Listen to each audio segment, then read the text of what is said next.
Hey, what's going on everyone? If you're new to the channel, welcome. If you've been around before, welcome back. My name is Dave, and today we'll be going over a pretty simple strategy to get you high rounds on Mauer Der Toten and tons of XP. There's a little bit of setup that goes into this. Before we dive in, I'd really appreciate it if you took 2 seconds to hit that sub button and drop a like. I'm on the path to 100k this year, and I can't do it without your help. You might also notice that I have an entire loadout series on zombies where each video is around 1 to 2 minutes to save you guys some time, and I also do a variety of content to keep things interesting. Anyway, with all of that said, let's dive in. First things first, this method involves a ballistic knife, and you'll need to have both your melee and special weapon skills maxed out so you can refill ammo from your reserve, allowing you to shoot multiple times, heal on melees, and also do more damage to elite enemies. As far as perks go, your main 3 for this are Jug, Quick Revive, and Stamina Up in that order. Make sure those 3 perks are maxed out as well, because without the extra benefits, this will be much more challenging. For your weapon mod, you'll be using Shatter Blast since most of the elite enemy types are heavily armored, but also to allow you to take out big crowds of zombies with just 1 shot. For your classes, have at least 1 Frenzied Guard and another with Ring of Fire. We'll be starting with the Ring of Fire and later swapping over to Frenzied Guard for the rest of the match. To kick things off, you're going to be staying in your spawn until at least wave 7 and only stabbing zombies to get the most money per kill. Once you're further along wave 7, save a few zombies and let's start opening up the map from the left side. You're going to keep those original zombies alive and begin hunting the Tempest to get those fuses you need for power.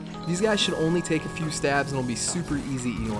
Once you have power turned on, head back upstairs to pack a punch and activate the machine, but immediately cast your Ring of Fire and look up at the main disciple. He'll be immune for a few seconds, but as soon as he's fair game, you should be able to drop him in 1 shot and then run around avoiding the rest of the zombies until the explosion takes them out. Once you're in the clear, pause the game and swap classes to Frenzied Guard because you're done with Ring of Fire at this point. Go ahead and pack your weapon if you have armor already. If not, save your cash to clear the debris and buy Jug first, then use your salvage to upgrade the damage. The order here isn't super rigid, just make sure you have a good balance of offense and defense for the early game. If you have the cash, go ahead and also buy Shatter Blast for your knife. Now for the actual method, you're just going to be doing laps around this tank to get some cash built up, essentially just letting the zombies fill in and occasionally turning to fire and wiping them with Shatter Blast. As you build your cash up, start filling in your perks and spending your salvage to upgrade your armor and weapon damage. You're aiming for max armor, weapon damage, and tier 3 pack because you're definitely going to need it. A few tips for you guys when you're training these zombies is to stick to the perimeter, try to avoid lapping your own train, and don't fight zombies head on.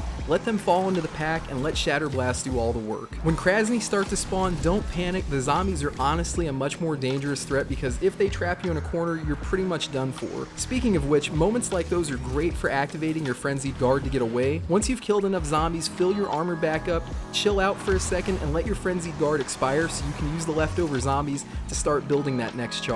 When it comes to Disciples, I think I give them more priority than really needed because they actually don't do much damage to you at all, and if you have Quick Revive maxed out, you'll heal pretty much instantly from any damage you take. I typically take shots at them from the top of the rubble or near the trial station as I'm making my laps, but do what feels comfortable for you in the moment. Rather than over-explain and make this video longer than it needs to be, I'll leave it up to you guys here. Feel free to ask any questions in the comments, and I'll do my best to answer all of them. But before you guys go anywhere, I just want to mention over 95% of you watching aren't subscribed, so if you enjoy my short to the point videos, please consider dropping a like and subscribing for more content.